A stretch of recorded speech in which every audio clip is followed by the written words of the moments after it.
Luar biasa, terima kasih hari ini saya diberi kesempatan oleh Oke, Ketua KPPS yang saya hormati, Ketua KPPS Banjarnegara, KPPS, Hah? KKPS, KKPS, bukan KPPS. KKPS, Pak Untono dan teman-teman semua. Alhamdulillah walaupun tadi agak terengah-engah juga untuk bisa sampai ke sini, tapi alhamdulillah bisa dengan selamat kita bisa belajar bersama. Dan pada kesempatan ini sebenarnya tidak ada rencana sama sekali untuk saya berdiri di sini, hanya karena keadaan artinya tim hebat kita ada Pak Subiarto, Pak Budiono tadi terlambat, begitu Pak Subiarto tidak bisa hadir, maka saya hari ini dijadikan cadangan untuk mengisi kegiatan ini. Semoga apa nanti yang saya sampaikan bermanfaat bagi kita semua.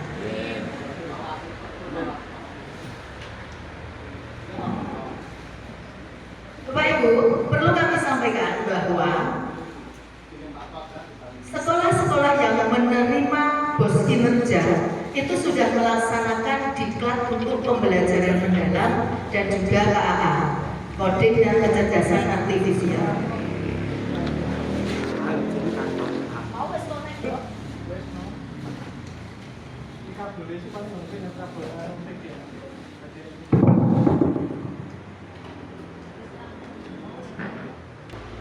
Yang mana yang betul?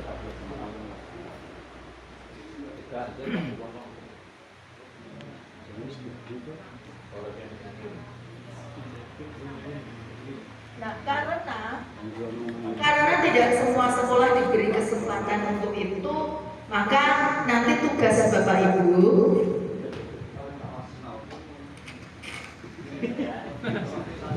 Anu dari misor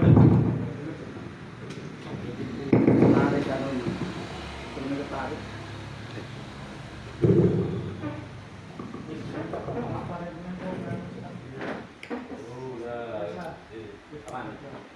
Selanjutkan, tugas Bapak Ibu pengawas untuk bisa mendampingi para kepala sekolah dan guru-guru yang sudah melaksanakan diklat untuk mengimbaskan di komunitasnya.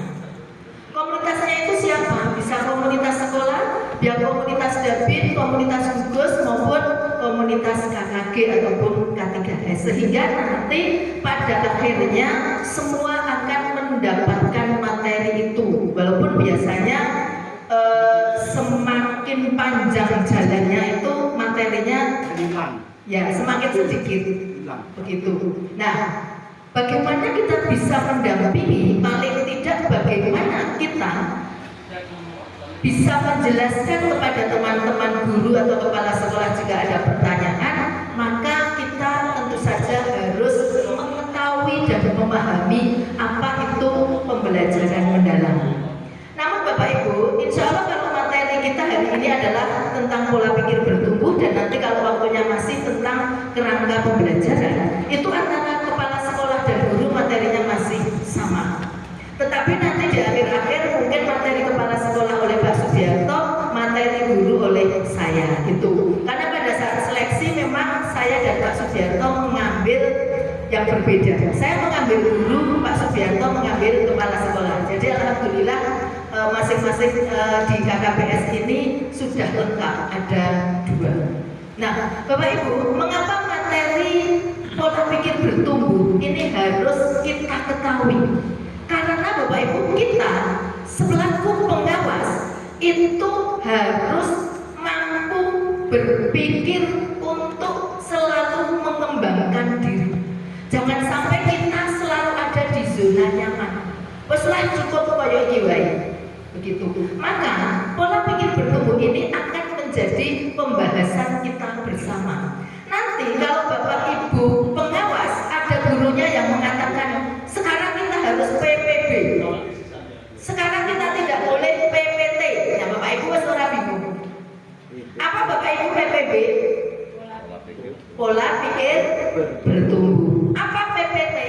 Pola pikir Wes pinter. Wes ra sida iki rampung.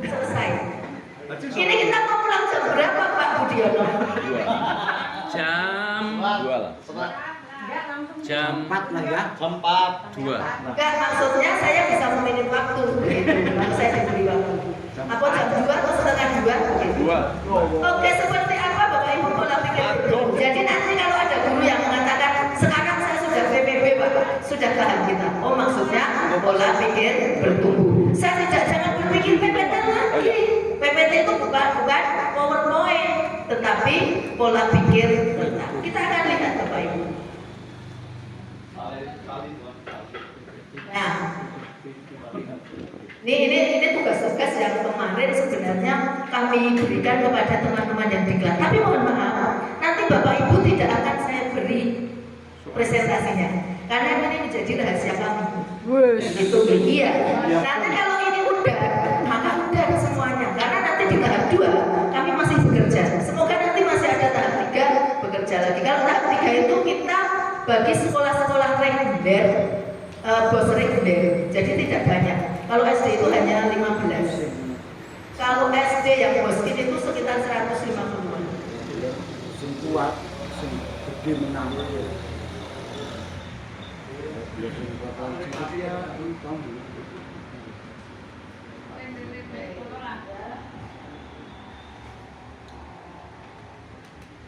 Ini Bapak Ibu, kita tidak usah mempelajari tentang materinya, tetapi mudeng maksudnya ke suara PPT dan suara PPB.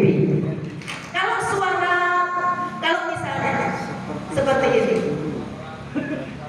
ya ada guru panjenengan mengatakan Pak saya itu bisanya seperti ini. Saya kalau diberi tugas ini sudah gak bisa. Kira-kira ini apa? Kalau PPB-nya berarti seperti apa?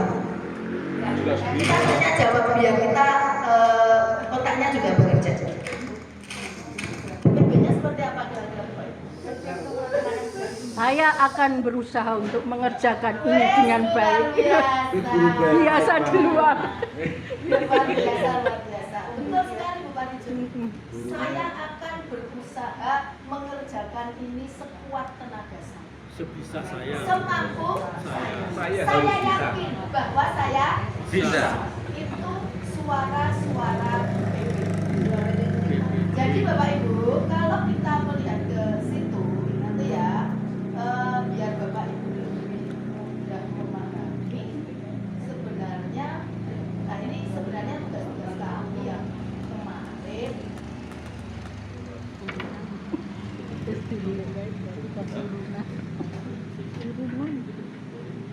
Rakaton ya ini kita akan menganalisis Lamen. Hah? Takian. Pak Budi. Seru-seru. Ini mana gitu mau orang tangga.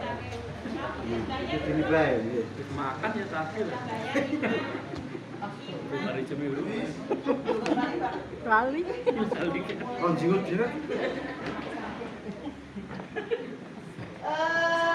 Contoh lagi seperti apa ini? Contoh lagi yang misalnya Bapak Ibu mempunyai masalah apa? Yang nanti kita akan melihat bahwa itu pikirannya sudah PPT atau sudah PPB atau masih PPT. Yang misalnya kasus-kasus atau masalah-masalah yang ada di David Panjenengan. Maka nanti Bapak Ibu bisa mengajak teman-teman untuk jangan seperti itu, harusnya kayak gini. Gitu. Ya, seperti apa? Adakah masalah di daerah binaan Bapak Ibu? Banyak. Apa? Banyaknya apa? Guru-guru sudah merasa nyaman di dalam pembelajaran. Cukup seperti ini loh, pembelajaran. Yang penting mengko ujiannya nilainya bagus. Gitu. Nah, ujian bagus itu apakah pembelajarannya pasti bermakna Bapak Ibu? Belum tentu, kadang-kadang cuma hafalan. Nah, kalau ada guru yang mengatakan seperti itu, maka guru tersebut adalah guru yang berpikir PPT. Sekarang kalau guru itu berpikir PPB seperti apa kira-kira? Prosesnya saya dalam pembelajaran ini, prosesnya harus saya lakukan dengan menggunakan metode yang menyenangkan, yang mengaktifkan siswa.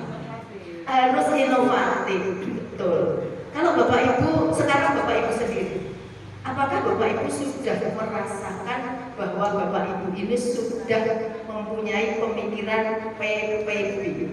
Separuh-separuh. Separuh-separuh ya, kadang-kadang PPT ya, kadang-kadang ya, kadang-kadang PPT.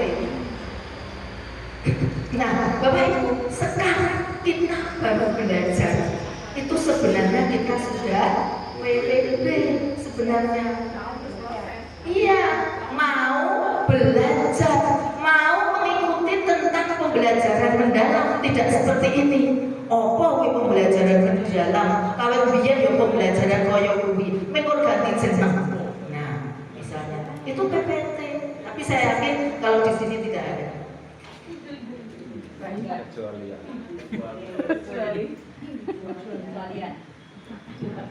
Intinya cuma itu di orang muda. PPT kan. Saya bukakan modul biar Bapak Ibu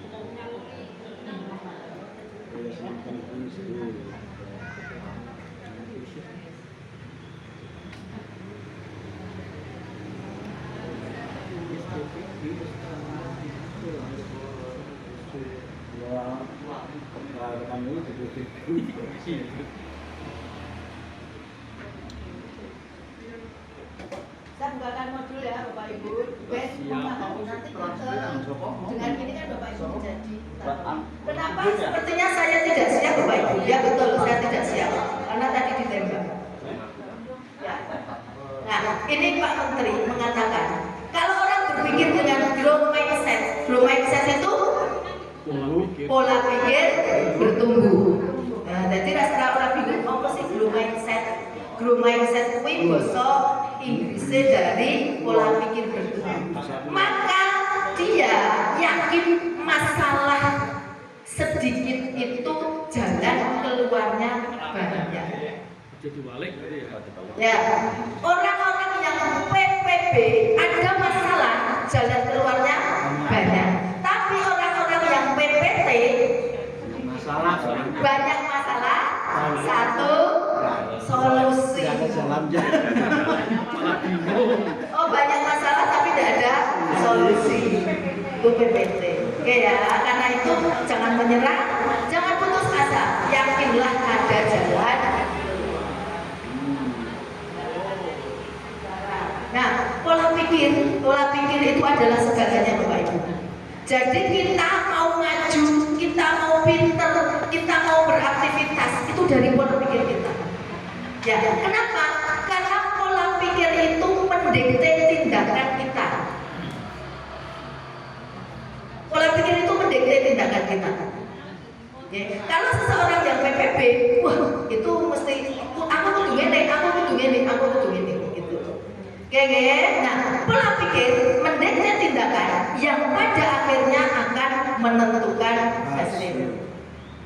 Nah, Bapak Ibu, pola pikir itu sebenarnya lebih penting dari keterampilan. Kenapa? Karena pola pikir kalau kita sering menyebut apa Bapak Ibu? Mindset. Itu menjadi fondasi. Kemudian pola pikir merupakan cara melihat, cara berpikir seseorang saat menghadapi suatu masalah. Maka seseorang yang PPT, dia itu kalau mendapat masalah kebingungan, ditinggalkan, stres, apalagi kira-kira bunuh diri, Medeni Pak, medeni putus asa sih. Mesra juga mikir lah. Ya, tapi kalau PPP ada masalah, ini saya harus berpikir untuk menentukan solusi saya. Oke, mengapa manusia berbeda-beda? Mungkin pola pikir saya dengan pola pikir Pak Mati beda. Kenapa? Karena di pola pikir itu merupakan kumpulan keyakinan saya dengan Pak Mati beda. Maka akan berbeda juga nanti kita dalam melaksanakan sesuatu. Oke, Kemudian jenis-jenis pola pikir tadi dua, growth mindset dan fixed mindset. Kalau growth mindset itu menyadari bahwa kecerdasan itu bisa dikembangkan. Tidak seperti ini, ya kono mbok ora sinauke ya wis sembarang, wong kono cerdas nggak bisa. Ya, lah aku ki mesti mau, tetep iso nggarap. Sebenarnya bisa kalau ada usaha. Kenapa? Karena kecerdasan bisa dikembangkan. Nah, tetapi kalau seseorang yang berpikir PPT tadi, maka dia akan berpikir, ya wes kok pinter aku semene, aku ora bisa. Batasi diri, betul. Oke. Nah, sekarang kita melihat bedanya pola pikir tetap dan pola pikir bertumbuh. Bagaimana Bapak Ibu jika ada challenge bagi pola pikir tetap? Apa yang terjadi? Ada tantangan begitu pola pikir tetap bagaimana? Menyerah, bukan menyerah, statis. Enggak lah, aku tuh jelas ora mampu. Seperti tadi saya sempat bincang-bincang sama Bu Yaya. Bu, nah aku jelas ora mampu PPT Bu Yaya. Kenal lo. Kenapa bodoh? Sebagai hobinya bilang-bilang. Ora apa-apa. Jangan ngomongnya kayak pepak.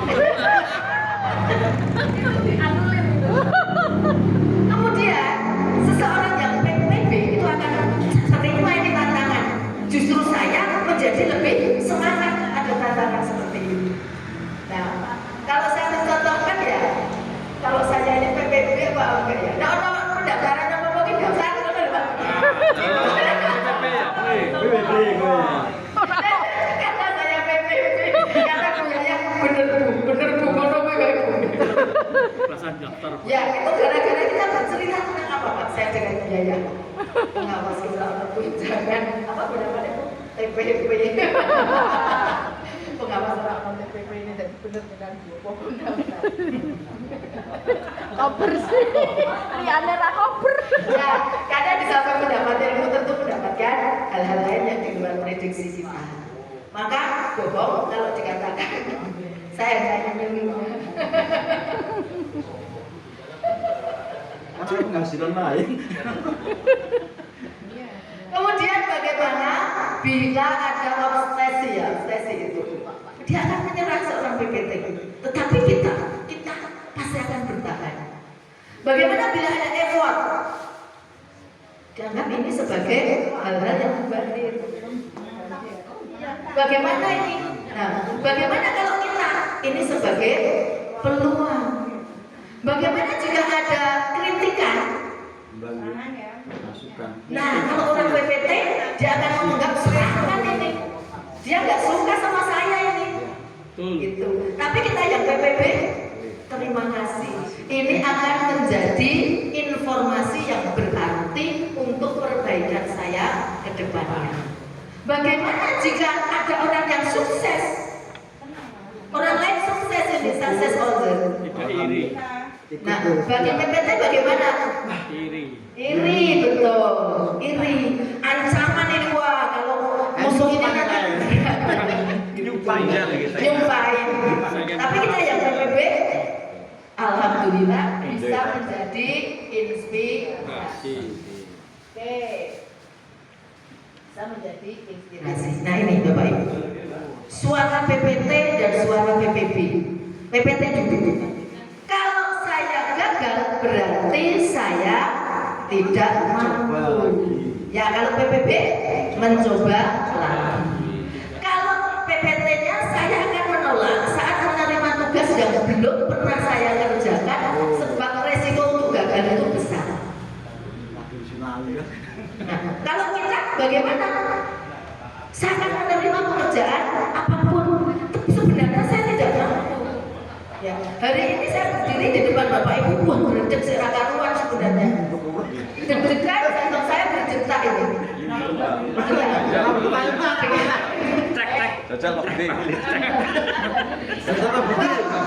Deg-deg kayak gitu. Apalagi saya berdiri di depannya Pak Budiati. ngenteni ora ana wong sabar. Tapi karena saya berpikir PBB nggak apa-apa lah, itu tak coba. Nah, nanti kalau saya bingung, saya bisa tanya kepada teman-teman. Gitu. Bagaimana jika seorang PPT kesalahan itu menunjukkan kelemahan saya sehingga harus dihindari demi menjaga nama baik? Bolehkah kita salah, Bapak Ibu? Boleh. Nah, manusia tempatnya salah. Bila ada orang salah, apa yang harus kita lakukan? Menyalahkan? Tidak. PPT. Maka Bapak Ibu, jika ada anak buah Bapak Ibu, misal guru atau kepala sekolah berbuat salah, jangan jadi sakit. Itu adalah proses belajar. Putra putri jenengan salah, ya jangan dimarahin. Itu adalah proses belajar. Tugas kita adalah memberikan masukan-masukan. Maka kalau seorang yang PPB, kesalahan itu merupakan proses belajar dan peluang untuk memperbaiki diri. Semakin kalau kita pernah salah, maka yakin kedepannya akan lebih baik. Tetapi seseorang yang tidak merasa salah, sekali salah, dia akan sakit, merasa sakit sekali. Saya hanya bagus dalam bidang tertentu dan untuk tidak bidang lain. Seorang PPT itu, misalnya kayak ini pesimis, tetapi kalau PBB pasti optimis. Saya pasti bisa. Semua bidang, Pak. Kecerdasan dan kemampuan adalah segalanya dan akan menjadi faktor yang menentukan sukses tidaknya. Itu kalau PPT.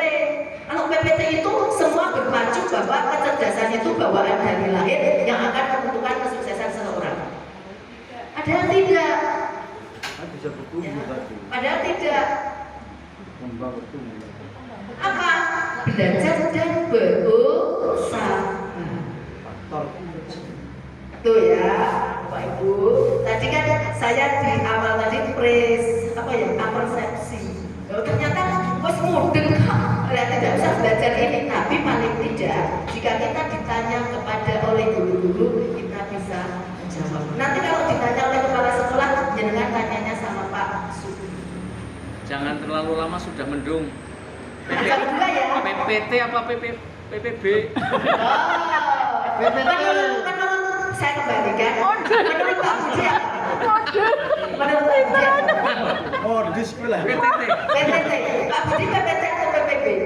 Terserah. Jangan. Kalau PPT dan PPB itu berdasarkan apa yang kita rasakan. Orang lain tidak bisa menilai. Biaya itu seseorang yang PPT misalnya, nggak bisa kita menjudge seperti itu.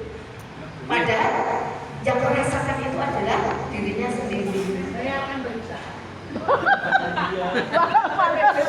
Makanya saya tidak bisa menilai Pak Budi ini PPT atau PPP, saya tidak bisa menilai. Nah, makanya terserah Anda.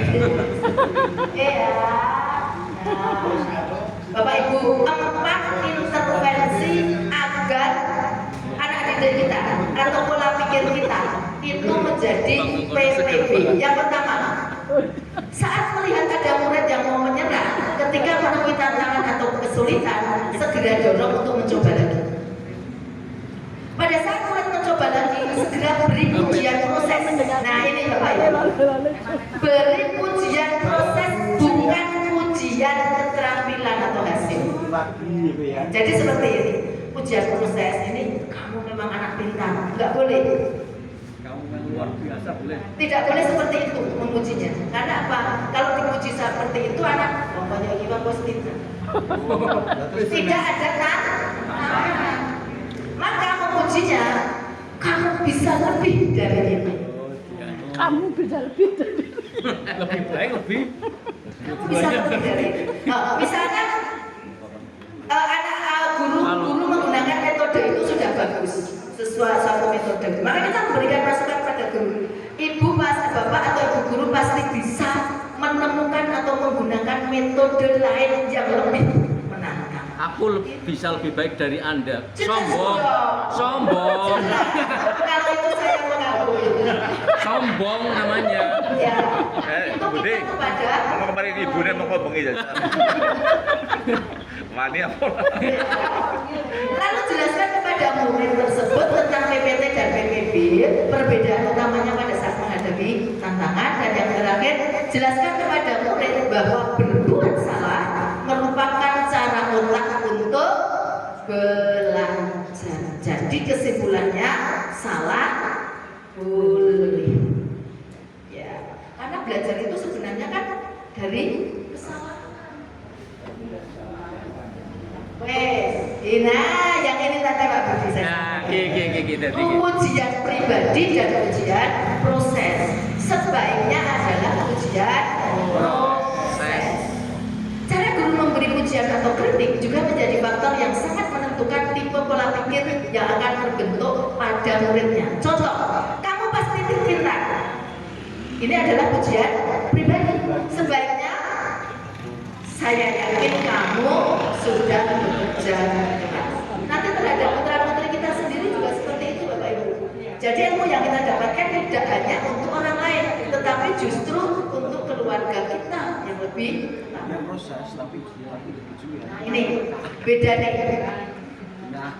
Ujian pribadi. Kamu memang berbakat dalam matematika, maka sebaiknya bagaimana? Sebaiknya bagaimana? Kamu butuh materi yang lebih menantang dari ini. Ternyata enggak kira-kira anaknya? Bukan tertantang. Kamu pintar sekali. Maka yang baik adalah kamu setelah menggunakan strategi yang tepat untuk menjawab soal ini. Kamu anak yang baik. Itu pribadi itu. Tetapi sebaiknya kamu patut diapresiasi untuk usahamu yang sangat baik. Wow, kamu seseorang yang luar biasa. Senang siswanya? Senang. Tetapi dia akan berhenti sampai di situ, bahkan cenderung nanti akan sombong. Dua seneng kali ya. Maka kamu telah memperlihatkan hasil yang memuaskan, atau kamu memperlihatkan hasil latihan melukis selama ini. Oke. Nah, ini Bapak Ibu, ada kata the power of yet. Apa yet? Yet itu apa sih? Apa? Yet itu apa? Yang kalimat negatif. Dalam bahasa Inggris, bahasa Indonesianya yet apa?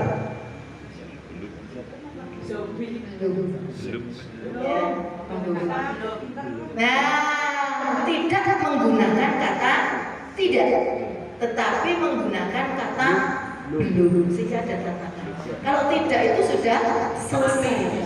Penambahan kata yet dalam sebuah kalimat negatif ternyata mampu mengubah maknanya dari tidak menjadi belum, sehingga terbuka peluang untuk mencoba lagi dan meraih sukses.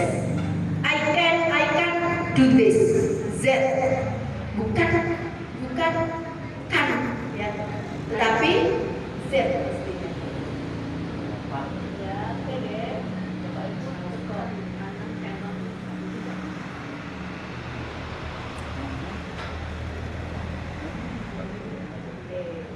Sekarang selesai, pola pikir bertumbuh sampai di situ saja. Kan Bapak Ibu tidak usah terlalu dalam. Yang penting tahu.